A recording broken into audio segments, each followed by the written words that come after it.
Hello everyone, welcome back to another episode of Moggy Caves, or the building of it rather. And today, what we're going to do is finally start on the desert area. And the first thing I'm going to do is expand this.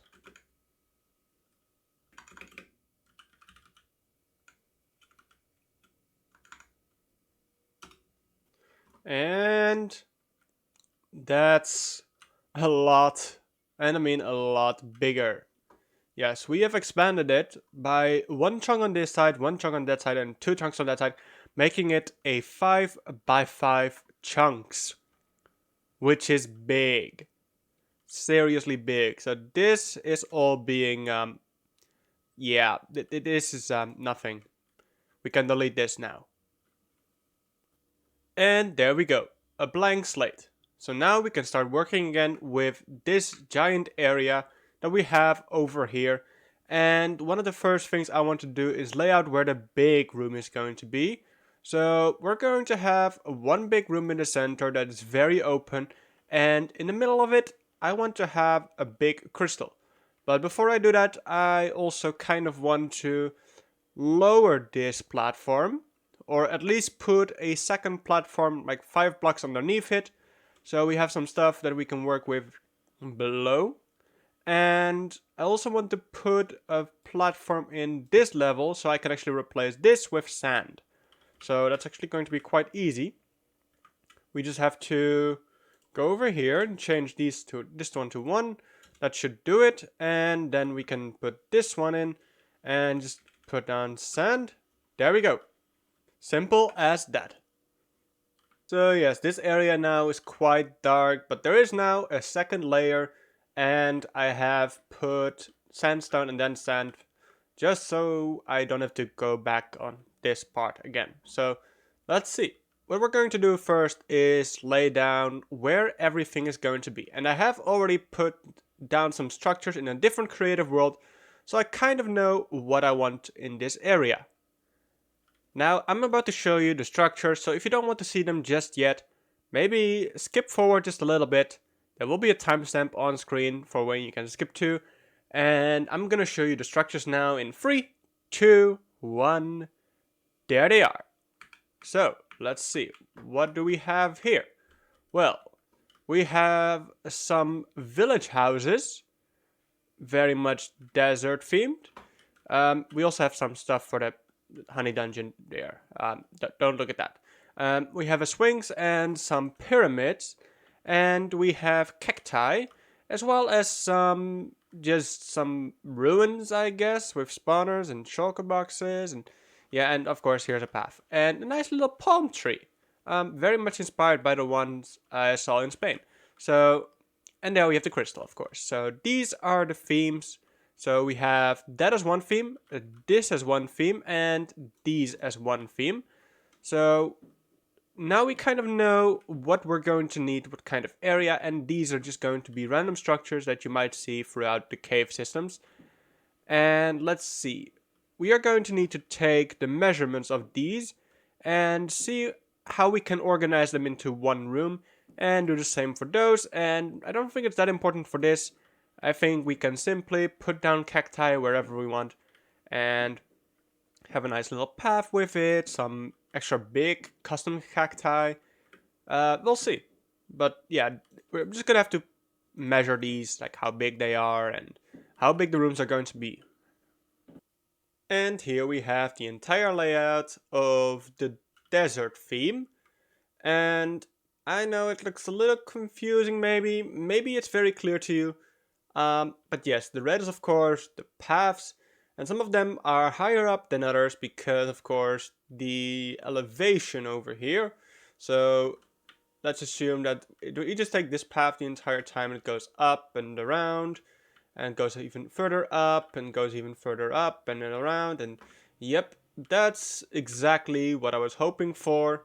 And of course the only way you can get here is by taking that longer way around, or in this case you can also go for the cactus cave and see if there's a path up here, which there is. And I'm pretty sure that's the only two ways for now. Maybe I'll add in another one somewhere, maybe in this cave or something. Just like something very easy. But yeah, just making sure that of course it is balanced. Like we want to take that path if you want to go up. But if you miss it, of course, it's no problem because for the first time, you're definitely not going to be taking the long way around unless I'm forcing you to. So yeah, definitely quite a bit of space to work with here. Of course, a 5x5 chunk. I actually just went into Mogi Dungeon World and I checked. Mogi Dungeon itself is 7x7. Now, this theme itself is already 5x5. And in case you're wondering, yes, the cave system and the lobby behind me is also 7x7. But of course, it's nearly not as big as Mogi Dungeon was because, of course, that's just the lobby. And there's so much space left over here, unlike Mogi Dungeon, which was really filled to the brim, just like these caves will be. So what do we have to do now? Well, of course, we're gonna have to choose some blocks for the walls, some blocks for the structures, which I kind of already have done, some blocks for the path, and of course, we need to decorate the caves.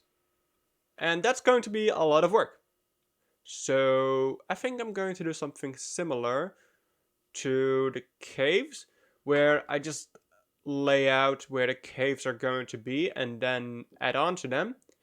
But maybe first I'll actually decorate some of the rooms. For example, this one's going to be quite easy. I just need to place down a bunch of cactuses, or cacti, sorry, English teacher here, hi. And of course some green concrete with black concrete to the side, making cacti.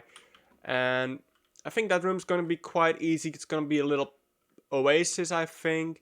This room is the village room, so also a little bit of an oasis over here. I still need to figure out where exactly I'm going to put the palm tree. And this is going to be the Egyptian slash pyramids and Sphinx theme over here. As for these over there and there, I'm not sure yet. And this is where the crystal is going to be. So we'll have an entire room around a crystal, basically. So I think the easiest thing is for me to just build the crystal and maybe the structures that I've already prepared in creative mode. So I'm going to do that right now. And it's going to take me quite a while, even though I have already planned it out. Because it's just quite a lot. And about 3 days of building later, this is what I've come up with. A bunch of sandboxes. Not really. Let's actually just go inside and take a look around. So let's actually pretend like we're going to start to run the dungeon. So let's go down below here. And, I mean, the door is supposed to be closed, of course. Yeah, okay, just like that. And, oh no, a dungeon. I wonder what's behind this button. So immediately, left or right, let's actually go right first. And let's go over here. And this is where you enter the desert dungeon, or the desert themed caves. And yes, this is the big hall that kind of connects each area, similar to the bridges in Mogi Dungeon. We have one big room where you can go pretty much anywhere, except for the fact that there's a higher level. Oh wait, we also had that in Mogi Dungeon, that you need to take a different path to get to. And of course, that different path is if we just go back here, back into the cave system. Of course, let's maybe go a bit faster. Okay, there we go. And we're up here. Okay, cool. We definitely didn't cheat or anything, but let's go over here. And yep, here you are higher up in the same cave with a better view at the crystal. And you can walk around and let's check out some of the rooms. Let's start with the cactus cave. And this cave is full of cacti, as you may have guessed. Yeah, some quite big cacti and some what seem to be a lot smaller cacti now. And what isn't exactly finished here is these shulker boxes, because they're not hooked up by anything. They're also the wrong color. And of course we need some spawners in here. We'll get to that in a moment, but let's continue on in this cave. And if we go back here, we'll actually just end up back over here. Yep, back in the crystal cave. But over here, you'll see a different kind of desert theme. With some pyramids, a sphinx, and maybe a theme that kind of looks somewhat familiar. Yeah, I'm not gonna go down here. Actually, you know what? I am. Because what is at the end here? It's absolutely nothing yet. This is where I'm going to have the entrance to the honey theme. And if you're wondering if there's something in the swings, there is a shulker box right now, but wrong box. Don't worry about that. And let's see over here. Oh, looks like this bit still needs to be slightly improved. Don't worry, I can do that in just a moment. But yes, here we are at a lower bit, and you can see that there is an upper bit. And of course, the way you get there is through the higher section. So if we just fly up here. Yep, as you can see, we are now back in the crystal cave, and you can simply go from that entrance to all the way up here and around. And that's how you get to the top part of the, let's call it the Egyptian room, whatever. And this is where you're met with another type of room. And this is where it goes to the hell theme. But of course, there isn't a theme yet. We also have some shulker boxes here, of course. And let's see what's here. It's the village room. So a bunch of villages, or the houses of villages. And of course, no villagers, because they're all probably dead. Anyway, but there is stuff in the rooms, of course. For example, here is where we will have the treasure room. This is where we have another cave going into the what's it called? Dripstone theme. And then here we have another house. Nothing special, just a shulker box. And oh, look, it's a spawner. Okay. Same for that house. There's a shulker and a spawner in there. Nothing on the top floor, however. I wish I could put something up here, but of course, if we're gonna put a shulker box here, we're gonna need something down below as well. And yeah, there's a room already. So for now, it's just empty. Maybe we'll add in something in the future. But yes, this is the village room. And if we just keep walking. So I call this like the staircase room, I guess, even though it's not exactly a staircase. But there is a staircase or path that leads to the upper area. Just in case you missed the little bit in the natural looking caves. And here we have another cave that leads to the oasis. That also has a spawner in it. So that's the design all done, but of course we still need to fill the shulker boxes, make the spawners spawn stuff, and we need things for our compass. So let's get to that. Let me show you the redstone first. Alright, and this is where we have all the redstone, so let's go over them. So this is for the compass. You're just gonna throw your compass onto here.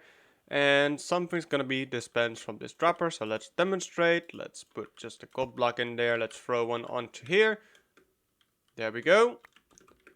And I'm not sure why, but for some reason this alone did not do it, even though in Moggy Dungeon it did. So I had to add in this little bit to lock this hopper from taking any items from this.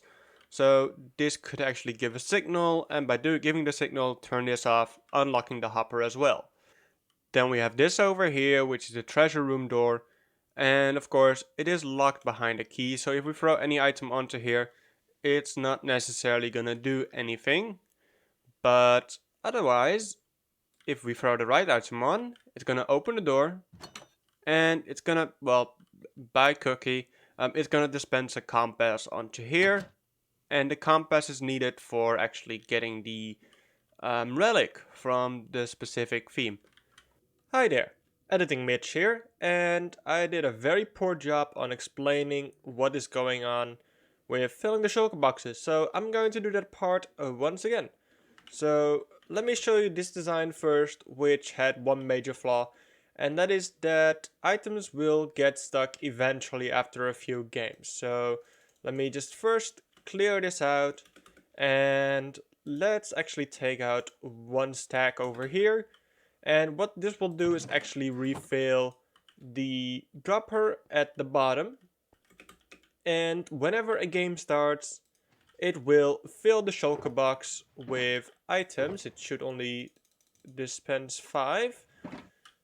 It will shoot them in there, and when the game is over, it will be taken out, put into here, and then put into here. Now you can see that it's already full again, so let's say that the game is over. And okay, well, there would be an extender for this, of course, but as you can see, the items will land in here.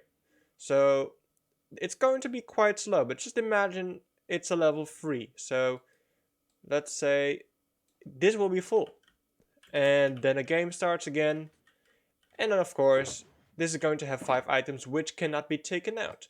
So because this is full, it cannot take anything out of the shulker box, therefore filling it, and when another game starts, it's just going to fill it once again. So just imagine if there's this shulker box in level 3, never gets touched for, let's say, absolutely ages, and it's just going to fill up the hopper down below, filling up the shulker box eventually. And by the time you get here, you may actually have 20 items in here and be like, wow, that's a lot, let me take all of that. Of course, that's not what we want.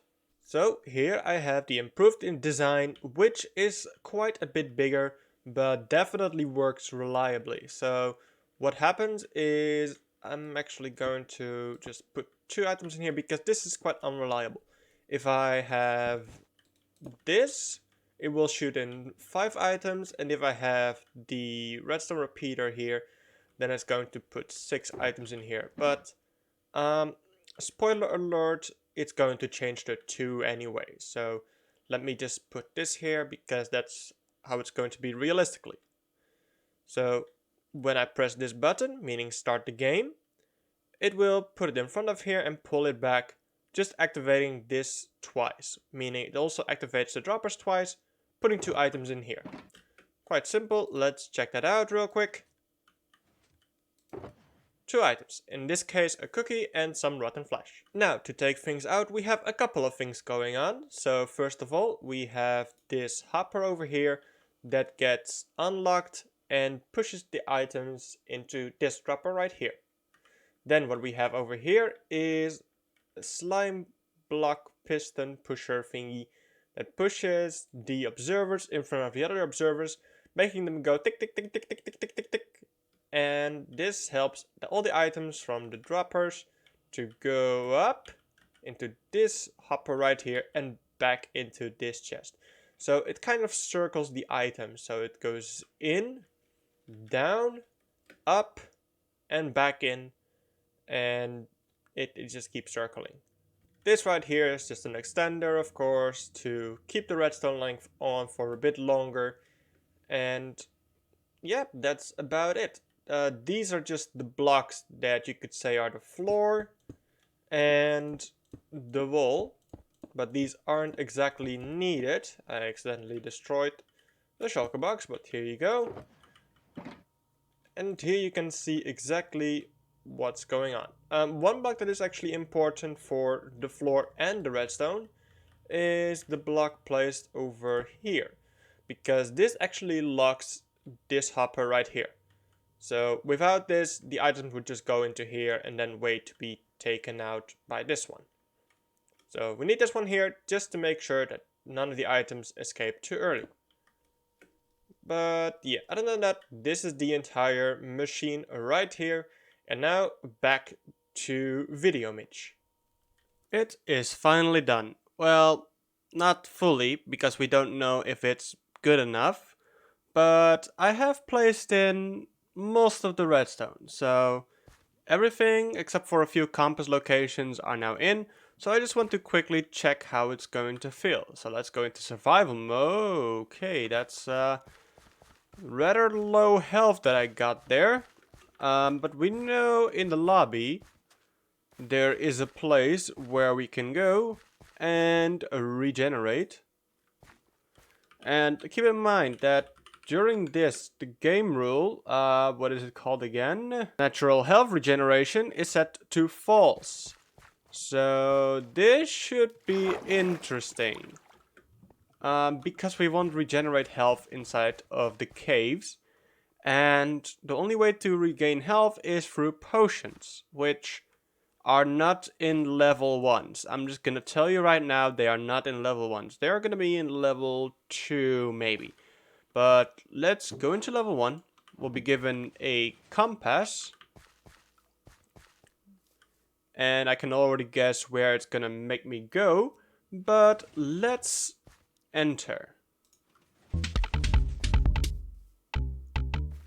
So because it's saying this direction, I'm also going to go in this direction.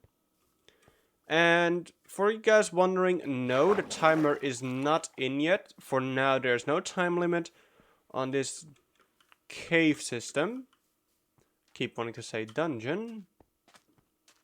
Alright, let's not actually go here. Let's stay upstairs and also try and loot as much as possible. Okay, that's a lot in the shop. I think I didn't empty this, so I think the rewards are this. Yeah, I'm gonna have to empty that still. Let's see. Now, yes, there are also mobs here now.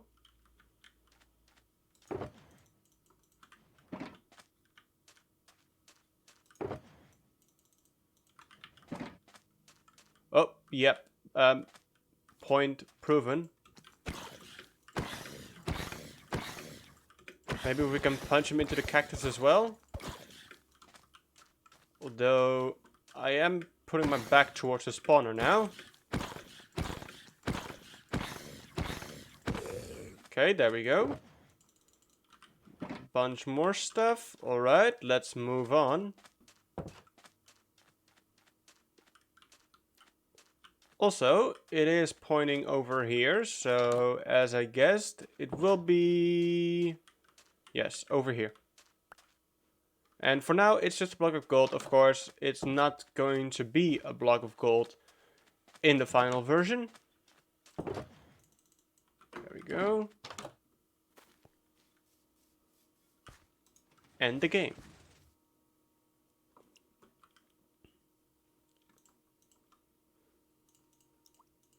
Now this is quite a lot of loot.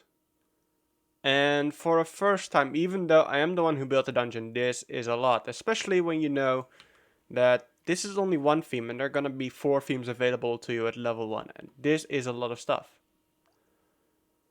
Maybe I should do 2 items per chest. Even though that's going to diminish quite a lot of stuff. I think that's the right thing to do. So that's gonna be all from me today. Next time I'll make sure to have someone else run the dungeon, probably Sancho of course, and see what she thinks of it and maybe make some changes if needed. But that's gonna be all. Hope you guys have enjoyed it. Be sure to hit the like button, subscribe to the channel and ring the bell to get notified as you all know. And I'll see you guys next time. Bye!